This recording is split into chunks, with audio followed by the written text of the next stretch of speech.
Hello friends. तो आज हम बीएससी नर्सिंग थर्ड सेम के बारे में थोड़ा डिस्कस करेंगे। मतलब अब अगर आप बीएससी नर्सिंग थर्ड सेम में हैं तो आपको क्वेश्चंस कैसे लिखना पड़ेगा। अगर आप एग्ज़ाम की स्टडी कर रहे हैं, थर्ड सेम की एग्ज़ाम की स्टडी कर रहे हैं, तो आपको कैसे क्वेश्चंस लिखना चाहिए, कौन से पॉइंट ऐड करना चाहिए और कौन से पॉइंट को कितना परसेंटेज देते हैं, ये भी आपको मैं बताऊंगा इस वीडियो में। तो वीडियो के अंत तक आप बने रहिए, तो आपको पूरी जानकारी इस वीडियो में मिल जाएगी।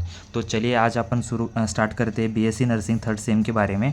तो सबसे पहले अगर उसमें जो भी डिसीज़ कंडीशन होती है तो उससे रिलेटेड हमें उसमें सबसे पहले इंट्रोडक्शन डालना पड़ेगा। जो भी चीज़ है तो आपको मैं एक एग्जांपल दे के दे दूँगा। उसके पहले हमें क्या क्या लिखना चाहिए एक डिसीज़ कंडीशन में, उसके बारे में हम पहले पढ़ लेते हैं। तो सबसे पहले हमें थोड़ा सा इंट्रोडक्शन देना पड़ेगा जो भी टॉपिक है, जैसे कि हर्निया हो गया, पेप्टिक अल्सर हो गया, जो भी डिसीज़ कंडीशन है ना, उससे रिलेटेड हमें थोड़ा सा नॉर्मल इंट्रोडक्शन देना पड़ेगा। उसके बाद उसकी डेफिनेशन, जो भी डिसीज़ कंडीशन है उसका प्रॉपर डेफिनेशन क्या है, तो हमें डेफिनेशन देना पड़ेगा। अगर उसके ऊपर टाइप्स है तो टाइप्स भी टाइप्स भी हमें लिखना पड़ेगा। उसके बाद इटियोलॉजी और कॉजेस, मतलब इटियोलॉजी को ही कॉजेस बोलते हैं, बस उसके दो नेम है। तो हमें ये भी लिखना पड़ेगा कि कॉजेस, उसमें क्या क्या कॉज है, किस चीज़ से होता है, उसके बारे में भी हमें लिखना पड़ेगा। उसके बाद उसकी पैथोफिजियोलॉजी ये भी हमें डिस्कस करनी पड़ेगी। उसके बाद में हमें साइन एंड सिम्टम्स की, अगर जो भी डिसीज़ कंडीशन है तो उसके साइन एंड सिम्टम क्या है, इसके बारे में हमें बात करनी पड़ेगी। उसके बाद उसमें डायग्नोस्टिक इवोल्यूशन, मतलब हम जो डिसीज़ कंडीशन है उसको हम डायग्नोसिस कैसे करेंगे। मतलब अगर किसी को हर्निया है तो हर्निया कैसे हुआ उसे, तो मतलब वो हर्निया है या दूसरा कुछ है, उसे डायग्नोसिस करने के लिए हम डायग्नोस्टिक इवोल्यूशन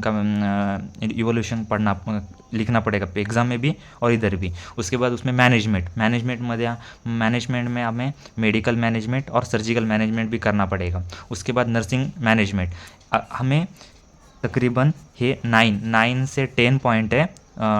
इसके अंदर हम कॉम्प्लिकेशंस भी ऐड कर सकते हैं,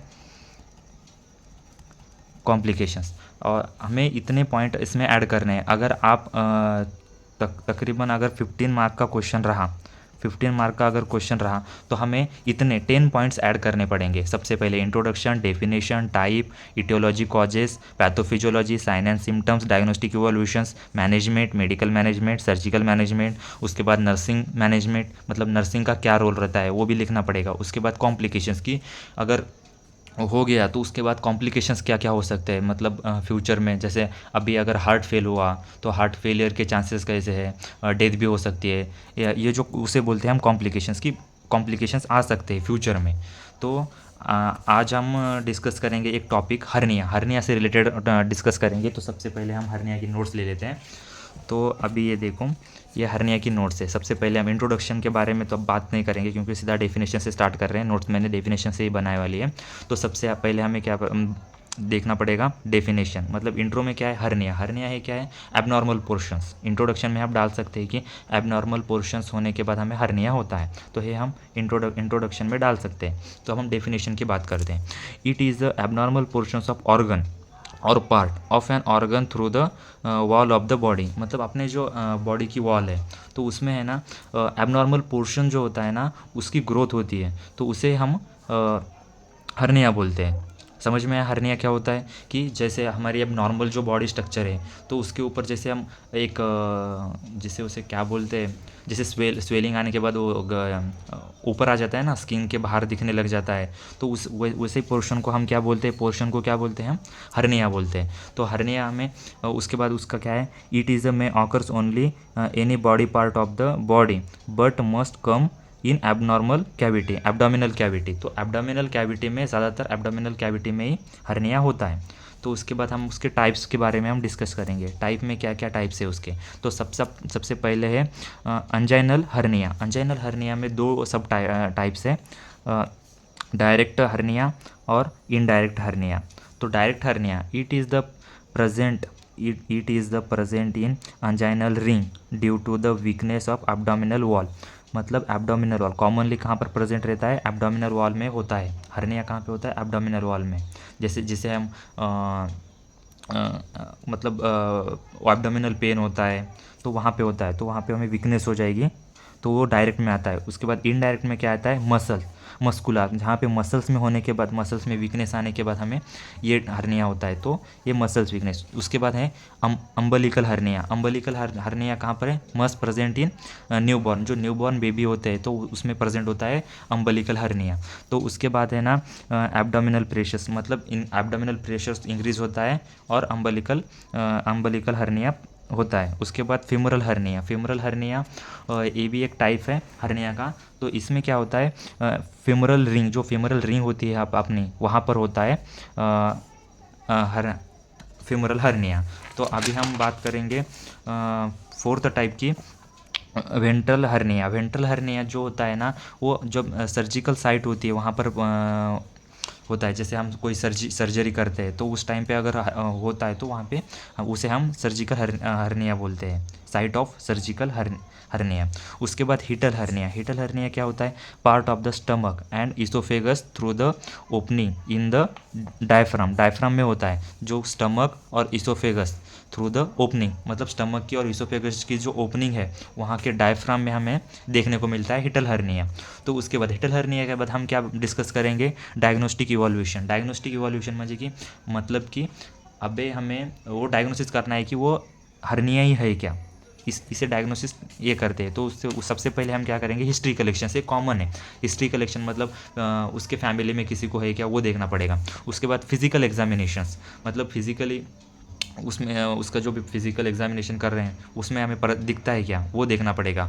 उसके बाद हम क्या कर सकते हैं, अल्ट्रासाउंड सोनोग्राफी। अल्ट्रासाउंड सोनोग्राफी करने के बाद हमें उसका पता चल जाएगा कि हर्निया है या नहीं है। उसके बाद सीबीसी भी हम टेस्ट कर सकते हैं। उसके बाद सीटी स्कैन से भी हमें पता लग सकता है कि हर्निया है या नहीं, डायग्नोस है कि नहीं, ये हमें पता चल जाएगा। उसके बाद EMRI भी कर सकते हैं। उसके बाद हम एक्सरे भी निकाल सकते हैं। और ये जो 7 टाइप्स है इसे हमें डिटेल में एक्सप्लेन करना पड़ेगा। अगर हम एग्ज़ाम के पॉइंट ऑफ व्यू से अगर लिखेंगे तो ये बस मैंने शॉर्ट नोट्स निकाले वाले हैं, तो इसे हमें इन डिटेल लिखना पड़ेगा। जैसे कि हिस्ट्री कलेक्शन में क्या क्या आता है, फिजिकल एग्जामिनेशंस में क्या क्या आता है, अल्ट्रासाउंड सोनोग्राफी कैसे करते हैं, प्रोसीजर क्या है, इसके बारे में भी हमें डिस्कस करना पड़ेगा। CBC क्या होता है, कंप्लीट ब्लड काउंट ये क्या होता है, इसे टेस्ट कैसे करते हैं, उसको वो पूरा अगर लिखेंगे ना हम, तो हमें तकरीबन अगर 15 मार्क का क्वेश्चन रहा तो हमें तकरीबन 10 पेज तो लिखना पड़ेगा एग्ज़ाम के पॉइंट ऑफ व्यू से। तो उसमें हम ये ऐड कर सकते हैं थोड़ा थोड़ा इन्फॉर्मेशन इनकी। तो इस तरह से हमें लिखना चाहिए। उसके बाद हम इटियोलॉजी और कॉजेस, मतलब इसके कॉज में किस चीज़ से हो सकता है, तो वो हमें देखना पड़ेगा। तो ओबिसिटी मतलब अगर ज़्यादा फैट है, हमें कुछ है, तो ये होने के चांसेस ज़्यादा होते हैं। उसके बाद क्या है, इंक्रीज एब्डोमिनल प्रेशर्स, मतलब हम कोई भारी चीज़ जो आप एक्सरसाइज करते हैं, वेट लिफ्टिंग करते हैं, तो अगर भारी चीज़ उठाए तो प्रेशर आता है ना एब्डोमिनल पे, तो उसकी वजह से भी हमें इस हर्निया देखने को मिलता है। कफिंग मतलब हम खांसते हैं ना ज़ोर ज़ोर से, तो उसकी वजह से भी हमें हर्निया होने के चांसेस ज़्यादा होता है। उसके बाद प्रेगनेंसी के टाइम पे भी हर्निया होने के चांसेस ज़्यादा होते हैं। और ट्रूमा, ये क्या है, वेट लिफ्टिंग के टाइम में भी हमें देखने को मिलता है। अगर आप हेवी लिफ्ट उठा रहे हो तो आपको हर्निया होने के चांसेस ज़्यादा होते हैं। उसके बाद में मसल्स वीकनेस, मतलब मसल्स में वीकनेस आने के बाद भी हमें हर्निया होने के चांसेस ज़्यादा होते हैं। तो चलिए अब आगे बढ़ते हैं। तो आगे हम देखेंगे साइन एंड सिम्टम्स की, इसके साइन एंड सिम्टम्स क्या होते हैं। चलो, तो साइन एंड सिम्टम में पेन, मतलब सबसे पहले हमें क्या होगा, अगर हर्निया होने के बाद हमें क्या होगा कि सबसे पहले पेन देखने को मिलेगा, कि हमें एब्डोमिनल में पेन होगा। जैसे भी जो भी हर्निया, जिस टाइप का भी हर्निया है, जैसे कि हिटल हर्निया अभी हम डिस्कस करा टाइप ऑफ हर्निया, तो उसमें हमने 5 टाइप्स देखे थे। तो उस टाइप्स के हिसाब से हमें पेन होगा। उसके बाद वोमिटिंग होगा, मतलब हमें वोमिटिंग होगा, नोज़िया होगा। उसके बाद हार्ट बर्न, मतलब हमें एसिडिटी होगी। उसके बाद ब्रीदिंग डिफ़िकल्टी, मतलब हमें अपना जो ऑक्सीजन अपन लेते हैं छोड़ते हैं ना, तो उसमें डिफ़िकल्टी आ जाएगी। उसके बाद डिस्कम्फर्ट, मतलब हम कंफर्टेबल नहीं रहेंगे। उसके बाद स्वेलिंग, मतलब जिस भी पार्ट पे हुआ है, मतलब एब्डोमिनल में हुआ तो एब्डोमिनल के बाहर है ना हमें स्वेलिंग देखने को मिलेंगे। और उसके बाद हम डिस्कस करेंगे पैथोफिजियोलॉजी। ये मोस्ट इंपॉर्टेंट है पैथोफिजियोलॉजी, मतलब हर क्वेश्चन एग्जाम में पूछते हैं कि पैथोफिजियोलॉजी मतलब इंपॉर्टेंट है, पॉइंट ऑफ व्यू से देखेंगे तो सबसे पहले हम क्या करेंगे, ड्यू टू इटोलॉजिकल फैक्टर, मतलब जैसे हमने अभी कॉजेज़ देखे, तो कॉजेज़ से रिलेटेड ही हम पैथोफिजियोलॉजी मतलब पूरा हर्निया कैसे होता है इसके बारे में हमें डिस्कस करना है पैथोफिजियोलॉजी में। तो सबसे पहले ड्यू टू इटोलॉजिकल फैक्टर्स, जैसे कि obesity, pregnancy, weight lifting, coughing, ये जो है ना, इसकी वजह से हमें क्या देखने को मिलता है, हर्निया देखने को मिलता है। अगर हमने ओबेसिटी मतलब हम देखेंगे कि वेट लिफ्टिंग अगर आप हमने ज़्यादा किया तो उसके बाद में क्या होगा, इंक्रीज एब्डोमिनल प्रेशर्स, मतलब एब्डोमिनल पे प्रेशर्स पड़ेगा। एब्डोमिनल पे प्रेशर्स पड़ने के बाद में क्या होगा, मसल्स में वीकनेस आ जाएगी, बराबर है, हमारी जो मसल्स है उसमें वीकनेस आ जाएगी। वीकनेस आने के बाद क्या होगा, portions of organs and tissues, मतलब एबनॉर्मल जो पोर्शन है वो बाहर आ जाएगा, और उसे हम क्या बोलते हैं, हर्निया। ये सिंपल पैथोफिजियोलॉजी है। अगर ऐसी पैथोफिजियोलॉजी आपको यूट्यूब चैनल पे कहीं पर भी नहीं मिलेगी। और उसके बाद हम क्या देखेंगे, मैनेजमेंट, कि हम इसमें मैनेजमेंट क्या कर सकते हैं। तो सबसे पहले देखेंगे मेडिकल मैनेजमेंट, इसमें नो मेडिकल मैनेजमेंट, कोई मेडिकल मैनेजमेंट नहीं है। तो उसके बाद हम देखेंगे इसमें कि एक ऑप्शन है इसमें कि जो pad held place by the belt, मतलब ये जो बेल्ट है ये हम लगा सकते हैं।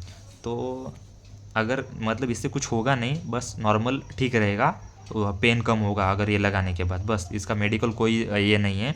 तो हमें इसका बस सर्जिकली मैनेजमेंट है, मतलब हम सर्जरी करके ही इसका निकाल सकते हैं। तो उसमें ये पहला है हर्नियोरैफी में हम क्या करेंगे, रिमूवल ऑफ हर्निया, मतलब जो भी हर्निया है तो उसको हम पूरा रिमूव करेंगे, जो एब्डोमिनल वॉल से है ना उसे पूरा रिमूव करेंगे।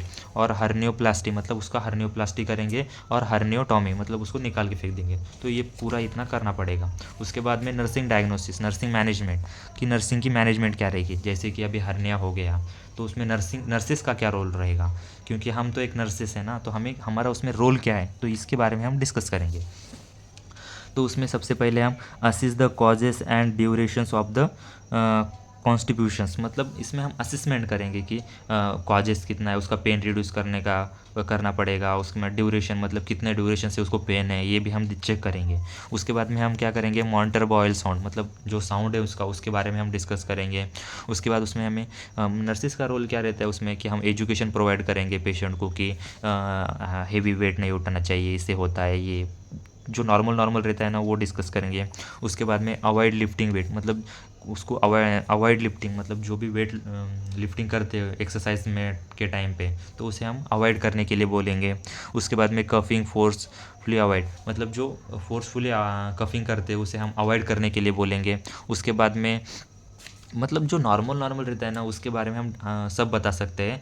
तो ये है कुछ पॉइंट है, जैसे कि अब हमने पहले स्टार्टिंग से देखा है कुछ पॉइंट।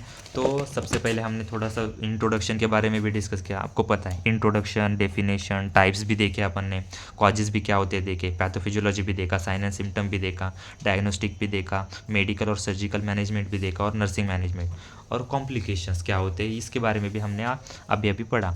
तो ये सब पॉइंट जो है ना ये तकरीबन हमें 15 मार्क के लिए पूछते हैं एग्ज़ाम में। तो 15 मार्क के लिए एग्ज़ाम में पूछने के बाद हमें कम से कम 10 पेज लिखना पड़ेगा। 10 पेज अगर लिखेंगे तो हमें, अगर हम बात करें तो ये 10 पॉइंट है, अगर हमें एक एक पॉइंट का एक एक मार्क भी देगा, अगर हमने इंट्रोडक्शन, नॉर्मल, रिकॉर्ड, डेफिनेशन, तो इन दोनों का 2 मार्क तो आराम से दे देगा। अगर डेफिनेशन प्रॉपर है और इंट्रोडक्शन हमने लिखा है तो इसके 2 मार्क्स आराम से मिल जाएंगे।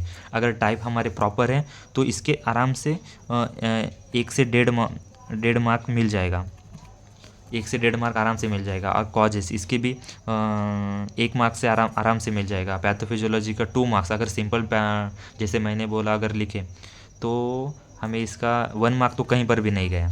उसके बाद साइन एंड सिम्टम्स, इसके अगर डायग्रामेटिक फ्लो चार्ट में लिखे तो इसका 1 मार्क आराम से मिल जाएगा। डायग्नोस्टिक इवैल्यूएशन इसका 1 मार्क मिल जाएगा आराम से। अगर मेडिकल सर्जिकल इसका भी 2 मार्क आराम से मिल जाएगा। नर्सिंग मैनेजमेंट इसका 1 मार्क, मतलब ऐसे करके हमें 15 मार्क आराम से मिल जाएंगे। मतलब अगर नॉर्मल वे में अगर हमने पॉइंट ऑफ डाला है, ये सब पॉइंट डाले जैसे इंट्रोडक्शन, डेफिनेशन, टाइप, और इसको अंडरलाइन करके हमने अगर प्रेजेंट किया तो मार्क्स ज़्यादा देने के चांसेस ज़्यादा होते हैं। तो हमें 50 मार्क्स से आराम से 10 मार्क तो मिल जाएंगे अगर इतने पॉइंट्स अगर ऐड कर दिए अपन ने कौन से भी डिसीज कंडीशन में, तो हमें 10 मार्क मिलने के चांसेस ज़्यादा हो जाते हैं। हमें कुछ भी नहीं आता, बस इतने पॉइंट लिख दिया, डेफिनेशन प्रॉपर लिख दिया, और उसके रिलेटेड जो कॉमन साइन एंड सिम्टम है, कॉमन डायग्नोसिस है, जो कॉमन कॉमन होता है, इटियोलॉजी कॉजेस कॉमन कॉमन जो है, अगर वो भी हमने लिख दिया तो हमें 10 मार्क तक आराम से हम पहुँच जाएंगे।